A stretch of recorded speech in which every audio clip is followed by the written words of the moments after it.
She came from the cold stars. The night was cold. The snow fell slowly from the dark sky. In the distance, lights from the human colony blinked like stars. Then, something moved in the trees. She was tall. Her skin was smooth like glass, glowing. With soft blue light, her white hair floated in the wind. She wore no shoes, no coat, nothing to protect her from the cold. She was not human. Her name, no one knew yet. She walked through the snow, step by step. Her legs were shaking. Her hands were red from the cold. But she kept going. Her eyes were wide, full of fear and hope. She reached the first house. She knocked once. The door opened slightly. A woman looked out, then slammed the door shut. The glowing woman did not speak. She touched her chest, then her arms. Slowly she pointed at herself, offering her body. Not in desire, but in desperation. She was cold. She wanted to come. Inside. To feel warm. To survive. But no one cared. The second house did not even open the door. The third had lights off. The fourth shouted from inside, "Go away." She fell to her knees. Snow covered her skin like a blanket of ice. Above her, the sky showed strange stars, not the ones Earth knew. Somewhere far away, a war was happening. Something dark was chasing her. Something deadly, she whispered. Something in her alien tongue no one understood. But her voice was soft, broken, like someone saying goodbye. Then a door creaked open. Not far away, a small, old house stood near the edge of the colony. It belonged to a man named Tom. He lived alone, once a soldier, now just a repairman. People said he didn't talk much. He liked quiet machines, coffee, and silence. But tonight, he heard a knock. He almost ignored it. But then he saw her. Her body was glowing in the snow. Her eyes met his. They were tired, sad. She didn't speak. Hand, and then collapsed. Tom ran out. He picked her up. Oh! She was cold. Her body was shaking like a dying engine. Her heart beat fast, too fast. He didn't ask questions. He took her inside. He placed her near the fire, covered her with a blanket. Her skin steamed, not from heat but from some strange reaction. She opened her eyes slowly. She looked around the small room. There were tools, wires, old machines, and Tom. He gave her a cup of warm water. She tried to hold it, but her hands were weak. Tom helped. She sipped, then closed her eyes again. A strange symbol glowed on her neck, something like a triangle, with a circle inside. It pulsed like a heartbeat. Tom had never seen anything like it. He sat across from her. "You're not from here," he said softly. She looked at him, then nodded. She took her finger and slowly drew a shape on the wooden floor, the same triangle symbol. Then she pointed up, to the stars. Then she pointed to herself. Then she pointed to the door. Tom understood. She came from the sky, from space. She ran from something. And now it was coming here. Suddenly, the lights in the room flickered. His machines beeped. The screen flashed red. Unidentified signal detected. Tom turned quickly. The alien woman looked scared. She pressed her hands against her ears. A high-pitched sound filled the room, only she could hear it. Then, just as fast, it stopped. Silence again. Tom stood up, checked his systems. Everything looked normal. But he felt something. A strange energy in the air. The woman slowly spoke. Only one word. "Run." It was the first word she spoke in English. Tom froze. "Who are you?" he asked. She didn't answer. Her eyes were on the window now. Outside, something was watching in. The distance, a small dot in the sky, glowed brighter than a star. It moved fast, too fast. Tom knew what that meant.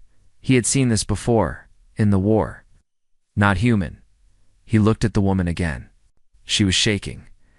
He didn't know who she was. He didn't know what was coming. But he knew one thing. He couldn't leave. Extra outside again. Asterisk Tom had not spoken to anyone in weeks. His house was quiet, filled with tools, wires, old radios, and dust. He lived near the edge of the colony, far from people, far from noise.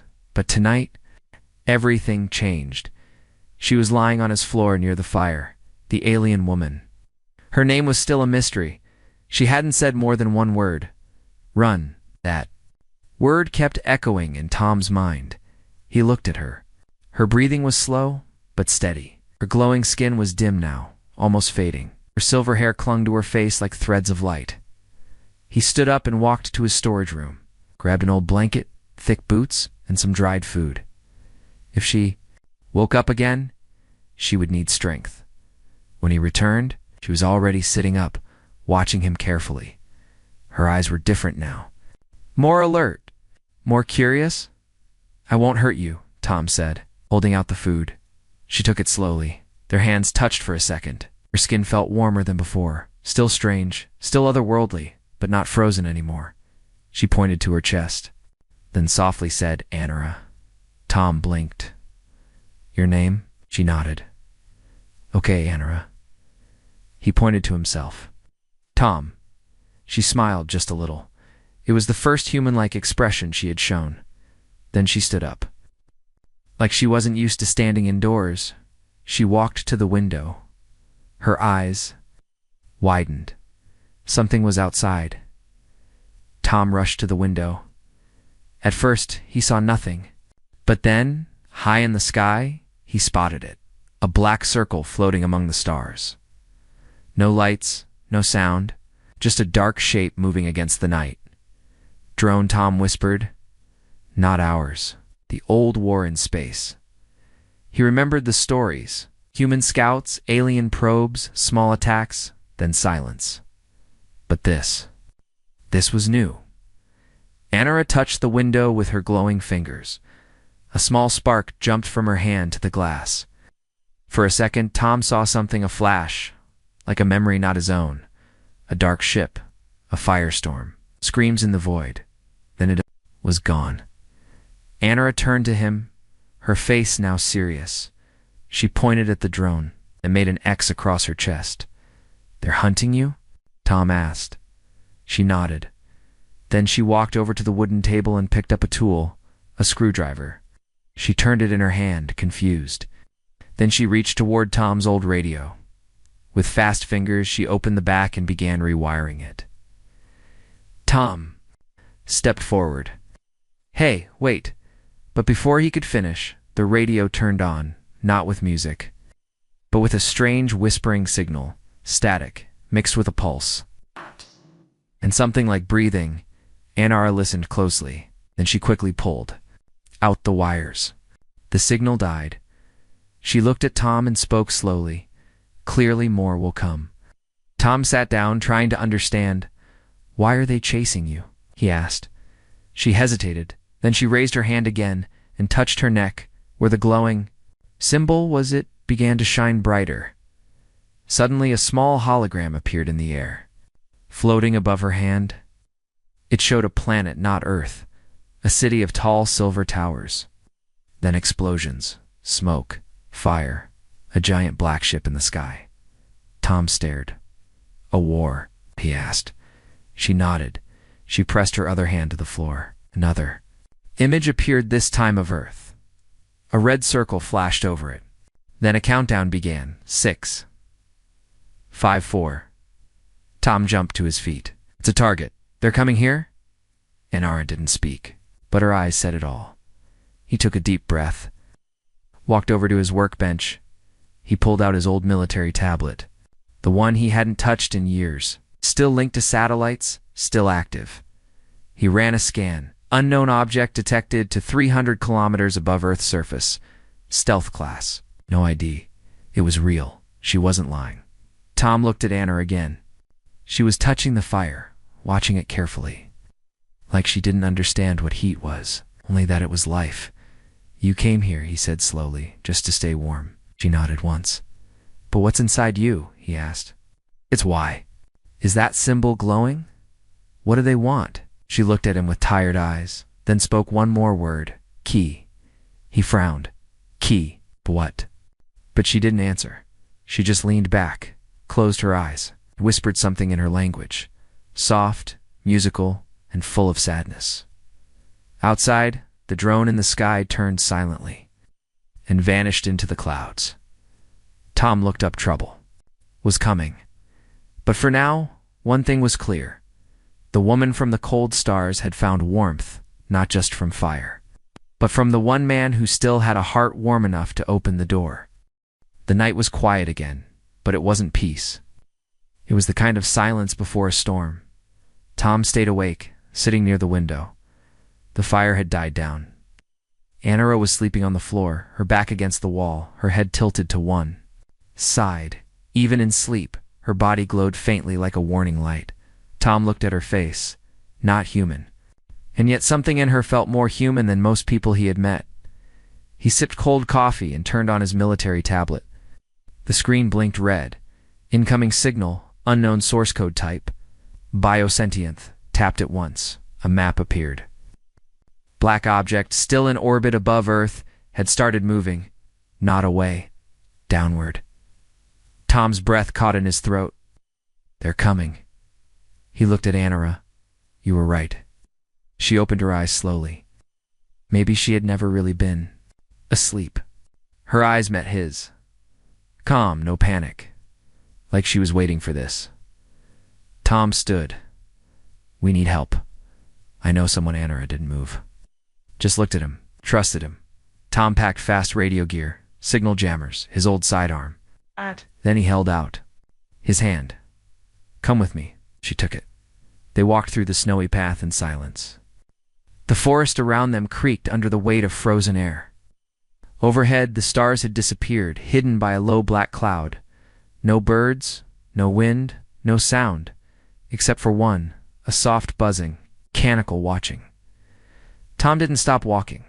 Ignore it, he whispered behind them. Something moved in the trees, smooth, fast, crawling across branches like metal snakes.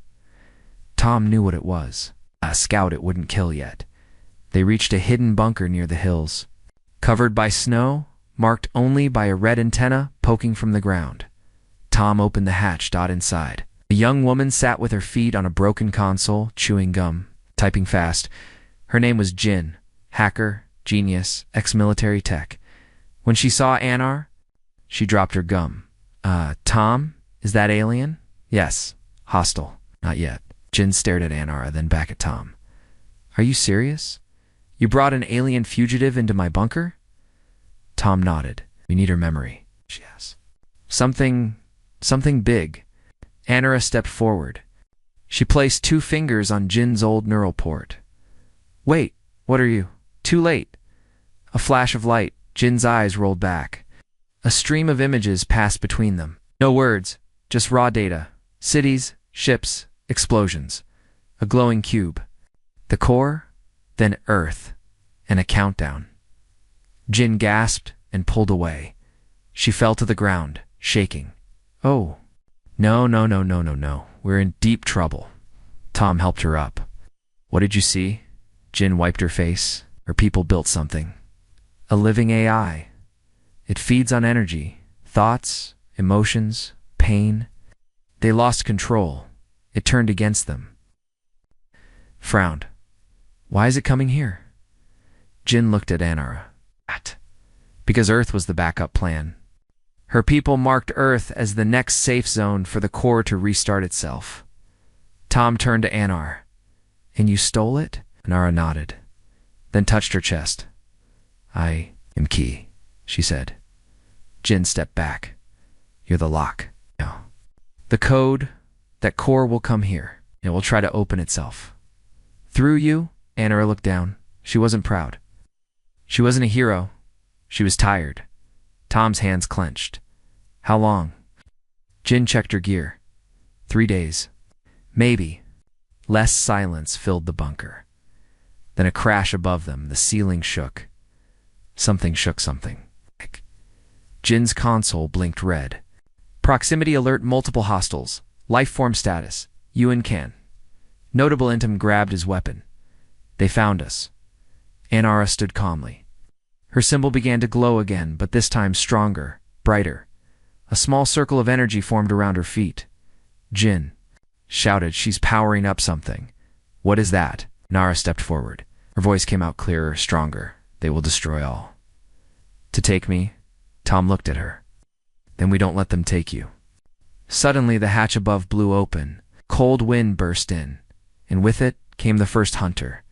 It was not a man, not a robot, but something in between. Skin like metal, eyes like red stars. Its mouth did not move, but its voice echoed. "Return the core, or fall with your world." Tom stepped in front of Anara. "No." The hunter raised its hand. Glowing weapon formed from its palm. But before it could fire, Anara raised her arm. A wave of energy burst from her chest, pushing the creature back through the hatch like a rag doll. Jin stared. She just fried a shadow scout. Anara's knees buckled. She fell, gasping. Tom caught her. "That took too much from her," Jin whispered. "She can't do it again." Tom looked up at the storm outside. "They're not just coming," he said. "They're already here." Asterisk, the wind howled through the broken hatch. Jin sealed the entrance with a metal plate, welding it shut with sparks flying. The walls of the bunker shook slightly but held. For now, Tom sat next to Anara. She was weak, her skin dim, her body cold again. The energy she used to destroy the Shadow Scout had taken everything from her. He held her hand. It was too light, like bone wrapped in glowing glass. "You saved us," he whispered. Anara blinked slowly. "More will come." Jin paced the room, angry and scared. "You're both insane. They're not just here to hunt. They're here to clean." "Clean?" Tom asked. Jin turned her screen to show a hidden satellite feed. Above Earth, large shapes now hovered. Silent, motionless, each one the size of a city. Long, black ships, like floating knives. Jin zoomed in. One of them opened. It wasn't just a ship. It was a living structure. Breathing, pulsing, sending out a soft blue mist into the atmosphere. Tom frowned. "What is that?" Jin answered, voice flat. "Seeding." The invaders weren't just attacking. They were changing the planet, turning it into something else. Anara tried to stand. Her legs shook. Tom helped her up. She pointed at the mist on. The screen then touched her neck symbol. Core lives inside that mist. It spreads, feeds, grows. Jin added, "And once Earth is fully seeded, the core won't need her anymore. You'll activate by force and burn everything else." Tom looked out through the crack in the hatch. Snow was falling. But this time, it wasn't white. It was tinted faint blue. The seeding had already begun. 3 hours later, they reached the ruins of an old underground military lab. Tom used his retina scan to open the gate. Dust exploded into the air. Everything inside was dark and untouched. Jin activated emergency power. Lights blinked on. Inside the lab was something terrible. A clone. But not fully human. And not fully alien. It floated inside a glass tank. Sleeping, its skin looked like Anara's, but its eyes were human. Almost like a twisted mirror of Tom himself. "What is that?" Anara whispered. Tom clenched his fists. "A project. From the war.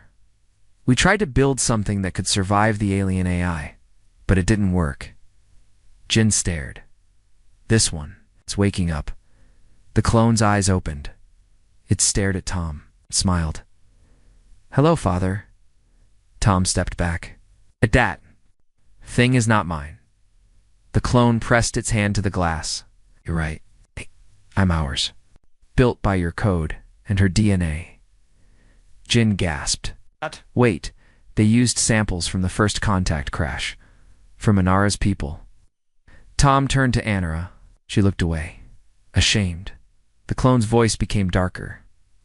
"You tried to run from your design," it said to Anara. "But you were made for this. It's just like me." Then the alarms went off.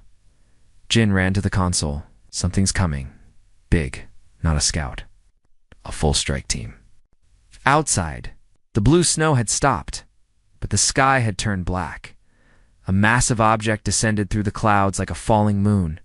The first hive beacon, it would land. It would root itself into the ground, and then the real harvesting would begin. Tom grabbed a plasma rifle from the wall. His hands were shaken, but his mind was clear. We blow that beacon up before it lands. Jin's eyes widened. You're crazy. That thing is shielded. We don't have anything that strong. Tom looked at Anara. She is strong enough. But she'll die if she uses that power again. Anara didn't speak. She walked slowly to the lab window and looked up at the descending hive. Then she turned. No, she said, not me. Tom frowned. Then who? Anara pointed at the clone. Jin laughed nervously. You want to merge with it? That's suicide. But Anara shook her head. It was made to connect, not to fight. Tom stepped forward. Then what are we doing? Anara walked to him. She pressed her glowing hand to his chest, right over his heart. A burst of light. Tom gasped. His old military implant, the one long dead, came online, fully active, enhanced. You will carry my power now, she said softly, but only once. Tom looked at his hands. Electricity danced across his fingers. Anara stepped back. Jin gave him a transmitter pack. Get close to the beacon's core. I'll sink the blast. Tom nodded. Outside, the beacon was almost at ground level. The time had come. As Tom stepped out into the open snow, the air burned his skin. The hive was massive, larger than any ship he'd seen. Its base opened like flower petals made of bone, and steel drones filled the air. Watching then, one of them saw him. It screamed. Tom ran forward, heart pounding behind him. Anara whispered in her language. A small tear rolled down her cheek. If he failed, there would be no second strike. The wind was no longer wind. It screamed. Tom ran through the blue snow, every breath cutting into his lungs. The hive beacon had landed, not crashed, not slammed, but grown from the sky like a falling root. It reached the ground gently.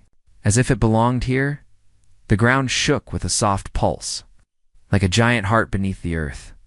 Tom's body glowed faintly, charged by Anara's gift. He could feel the energy inside him, alive, moving, dangerous. But it wasn't just power. It was pain, memory, emotion. He could feel her inside him, her thoughts, her sorrow, her fear, and something else. A countdown. Back in the underground lab, Jin watched the screens. He's inside the energy field, she whispered. We'll lose the signal soon. Anara stood still, hands pressed together. Her symbol glowed, but not with light, with heat. I can feel the core, she said. It's listening. Listening to what? Jin asked. Anara looked. At the monitor showing Tom, listening to him. Tom reached the base of the hive. It wasn't a machine. It was alive. Its walls pulsed and breathed like flesh covered in armor. The door wasn't a door. It was a mouth. It opened as he stepped closer, silently allowing him in. Inside, as the air was warm, wet. Blue light pulsed through long, black veins on the walls. He moved forward carefully. His rifle buzzed, losing signal. Then voices, not loud. Not from his ears. They were inside his mind.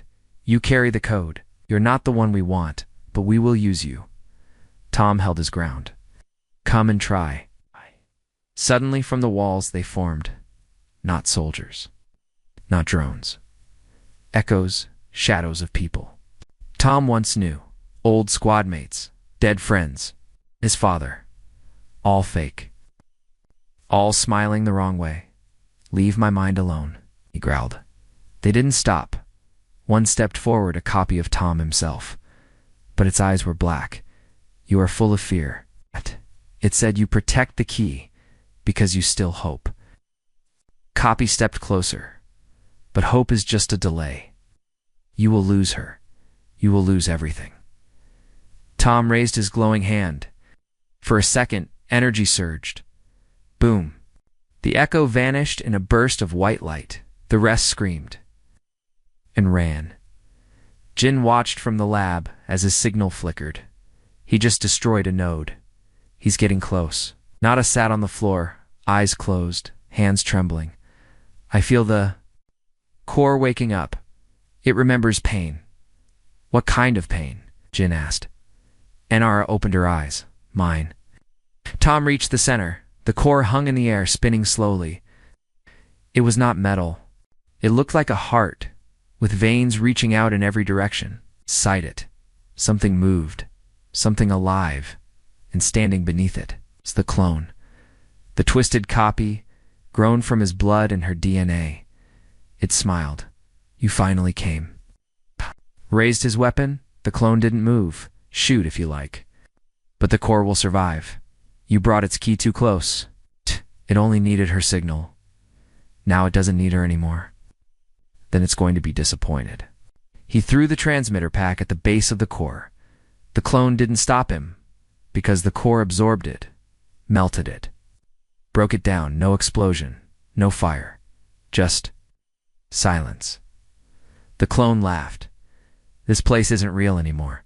You are inside its thoughts now. You want to destroy it? He leaned forward.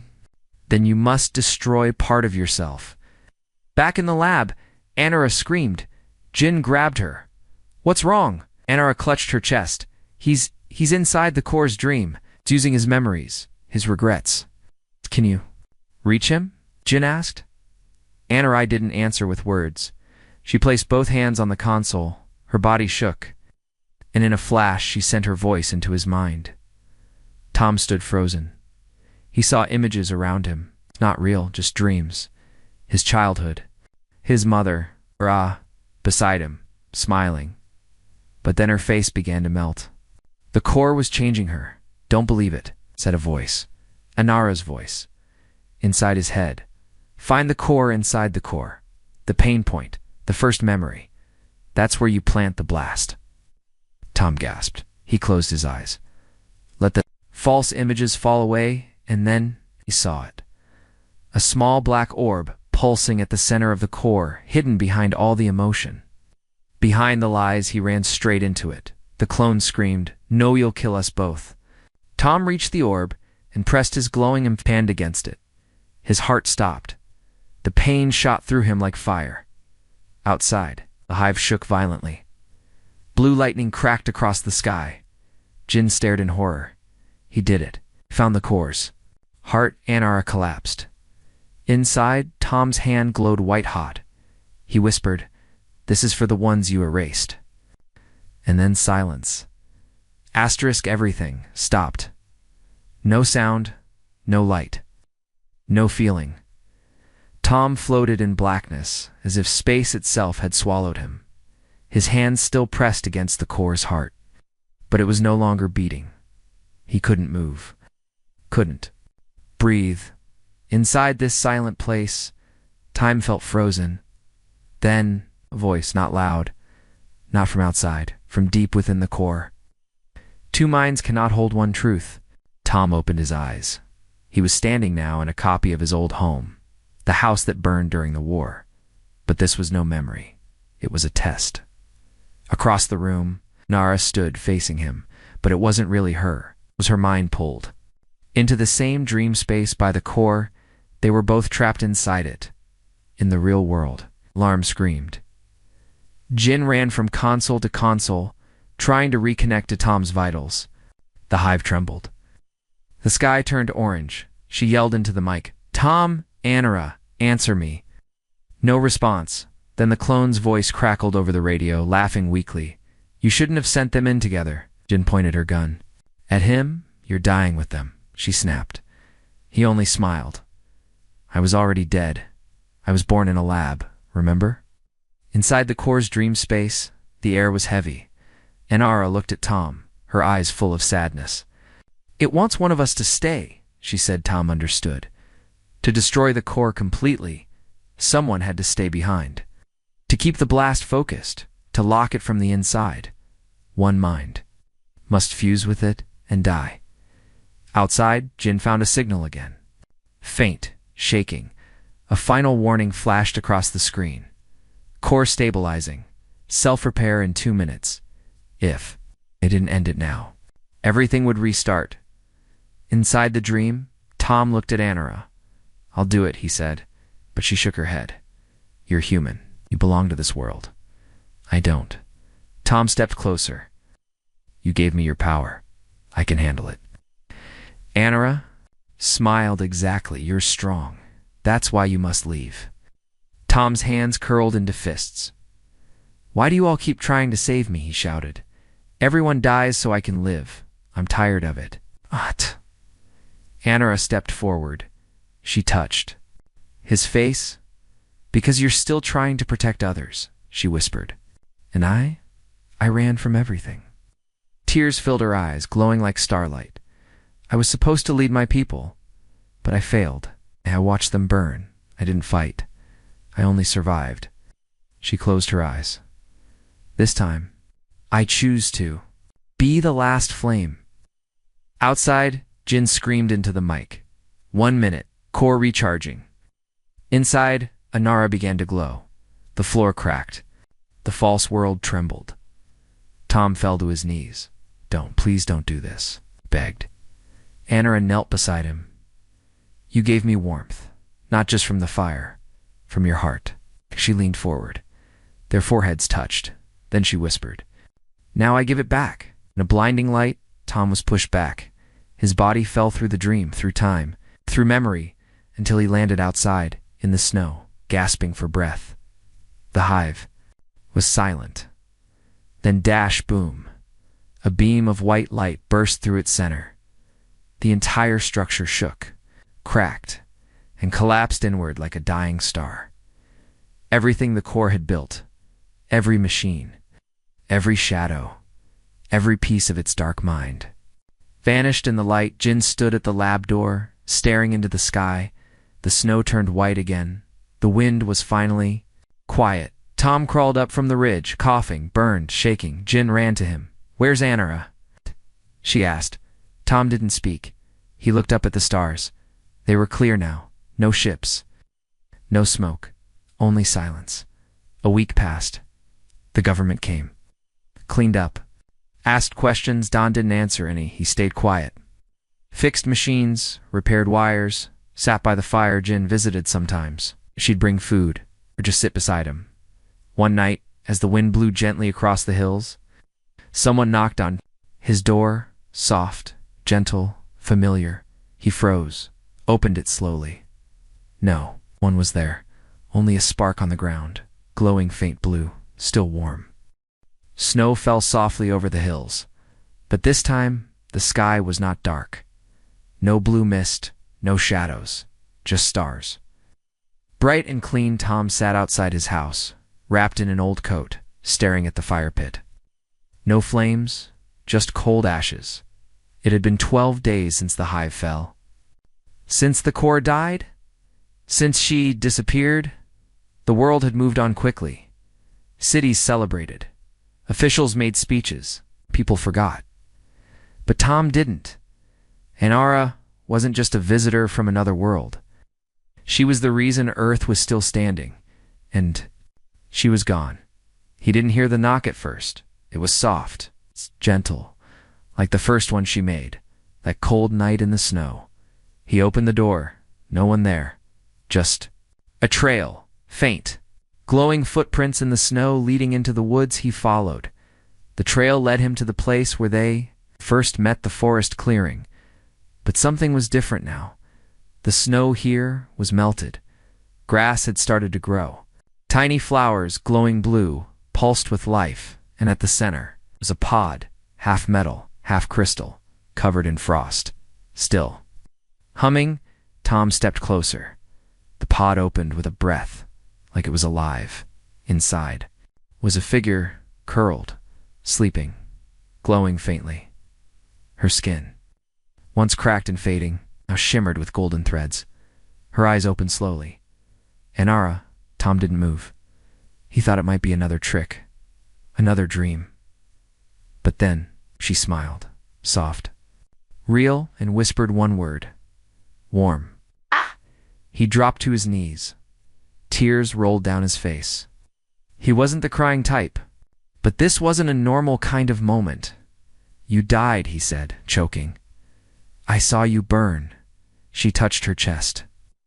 Her symbol was still there, but changed, no longer a warning, now a circle of light. I did, she said. But I came back different. Tom helped her out of the pod. She stood slowly, weak but alive. I am not fully me anymore, she explained. I held the core inside me long enough to learn. Tom narrowed his eyes. Learn what?